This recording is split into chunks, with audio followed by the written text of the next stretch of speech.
So in late 2020, I filed 11 complaints against doctors in the Birmingham, Alabama area. This is with the Alabama State Board of Medical Examiners and the Office of Investigations. Looked into this thing, they sent it to the board, and I got a letter back in February 2021, and it said the claims could not be substantiated, and they dismissed all 11 of my complaints. And this was signed off on by Edwin Rogers, Chief Investigator, William M. Perkins is a member of this board as well. Spoke with Randy Dixon, investigator, on the telephone, and that conversation can be heard in another video. So I think this decision, it was very unfair. I had a broken skull injury that I was taking around trying to get it diagnosed and treated, and everywhere I went, basically, this was being ignored. And because of the erroneous diagnosis of St. Vincent's East Hospital doctors, this is Ascension, every subsequent doctor's visit that I made, and nurse visit, etc., people would come back and they would just ask me what the hospital said, and they wouldn't pay attention to the fact that I was trying to tell them that the hospital missed something and this injury was like much greater. And I would show them diagnostic medical images. They didn't want to see the pictures. They only care about what the other medical professionals said, be it right or wrong. And this is like a huge problem. So I'm going through these 11 complaints and I'm presenting them here in the public. So today we're going to talk about my visit at St. Vincent's East Hospital, Birmingham, Alabama, Ascension. This was on August 4th, 2019. And I had a computer tomography scan, CT scan, done here on this visit, and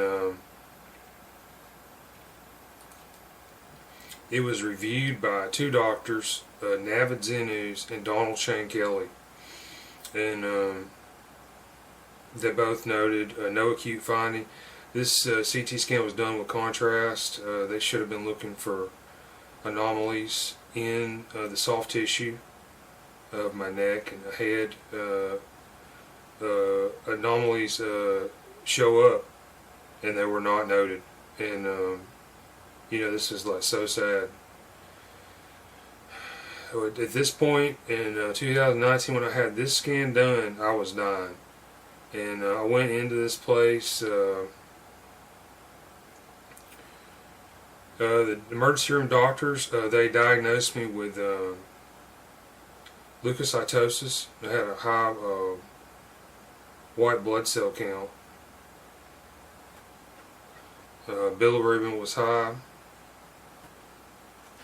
And this is consistent with an infection, and what you can see in these pictures, it was a parasite infestation. I had sounds and movement and biting or stinging in my neck in this area. It looks like some kind of 3-inch long insects show up in these pictures. I could hear squeaking, squealing, squirting, chirping, watery sounds in my neck, accompanied by pain and movement. And it's on the left side of my head, my neck, and you can look here, is in the back of my neck as well. You can see what shows up in these pictures. So I'll read here the text of my complaint. These are against the radiologist. These two doctors, Donald Shane Kelly, MD, Navid Zenooz, MD, did an independent analysis of a CT scan series I had done of the cervical area of my neck at the above location in an ER visit 8/3/19. Both noted no acute finding. The scan was done with contrast. They should have been looking for anomalies in the soft tissue of my neck. I obtained my images and records from this hospital later and found in the area Where I had pain, there appeared to be 3-inch long parasites and possibly insects. I believe my skull also shows broken. And it's another thing. Okay, you look at the images of the bone that are visible, and they did some kind of editing trick with the imaging, and it manipulated the brightness and the contrast to such a degree that it's hard to tell that the bone is broken. Okay, but what you got to do is you look at the other imagery, and that shows the importance of getting imagery from multiple sources and multiple types of modalities and processes. So we have an MRI, X-ray, CT scan with and without contrast, and it helps to use different types of machinery of different manufacturer, origin, etc. And you compare the different types of images together, and if you see the same type of anomaly show up across these different image sets, there's a pretty good chance you got something there. And I've circled the injury for the viewers' benefit. And if you don't have to believe me, please don't.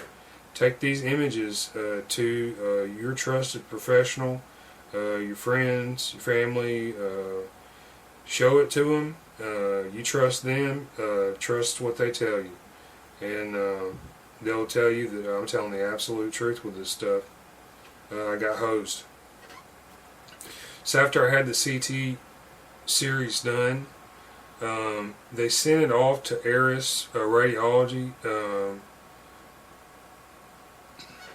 and this was like 11 o'clock in the evening, August 3rd, and then Navid Zenooz came back with this reading. No acute findings, soft tissues of the neck, no radiopac, foreign body, no soft tissue abscess, no adenopathy, patent visualized airway. Look at the pictures, something much different can be seen here. So what's going on in this place? Then the next day, and this is unusual, I believe, they had 2 radiologists look at this thing. And I think this type of example, this hospital was aware that I knew that they had misdiagnosed me in the past. And I think they got 2 radiologists in on this thing, because like the tactics that I've seen pursuing this is they will circle the wagons. They'll get as many doctors, sympathetic parties in on this thing, closers, fixers, or whatever the case may be. This is corruption, and they will try to strengthen the misdiagnosis with multiple erroneous opinions. See, this type of tactic, it only works in their compartmentalized, closed off fantasy world of nobility, aristocracy, and granted titles and licensure. Okay, you take these erroneous opinions, you source them from St. Vincent's East Hospital. Okay, you put up the images. You put this stuff up on the internet. The reality is shown. Okay, the people of the world can see this, and this looks like so foolish. Okay, and now add to this the fact that the Alabama Board of Medical Examiners and Medical Licensure, they've pronounced that there's no merit to my complaints against this hospital and these doctors. So how does this look now? And it makes the state of Alabama look bad. It makes these doctors look bad. The people of Alabama look bad. And I'll never trust another doctor that has a license to practice medicine in Alabama again for the rest of my life. Because I went to this place multiple times, and they're doing these types of things in there. So yeah, this is totally unacceptable. So I'm going to put this up here, and please check this stuff out.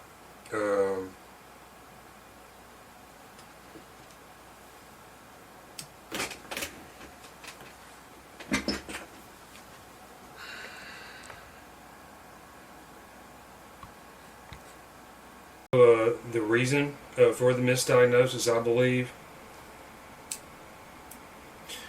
I was a victim of patient dumping, and this is a violation of EMTALA, E-M-T-A-L-A. This is United States federal law, and it requires that when you go into the hospital emergency room, they do the analysis, and they treat you based on your injuries. I believe this hospital was using misdiagnosis to circumvent complying with this law. And so they come back and say that I had a mastoiditis, a leukocytosis, but you go into the images and look what shows up here. There's a massive infection. There's 3-inch long parasites. How does this stuff grow inside somebody's neck? And it's because there's a wound there that has not been managed properly. And this was the broken skull that I was carrying around for a year. It didn't heal. Like a pebble-sized chunk of my bone broke off from the area of my occipital condyle condylar canal. And this wound, it attracted all kinds of nasty stuff in my body, and just things that are out in the environment that you may happen to pick up. And most of the stuff is passed off through the body. Your immune system fights it off. If you have a wound that doesn't heal inside your body, this is like a different matter. And then you got other issues like a possible CSF leak. The CSF fluid in your brain case between your brain and your skull bone, this was never meant to leak down into your neck, for example. It leaks down into your neck area. You got all kinds of other issues. This is a real nasty wound. I almost died from this thing.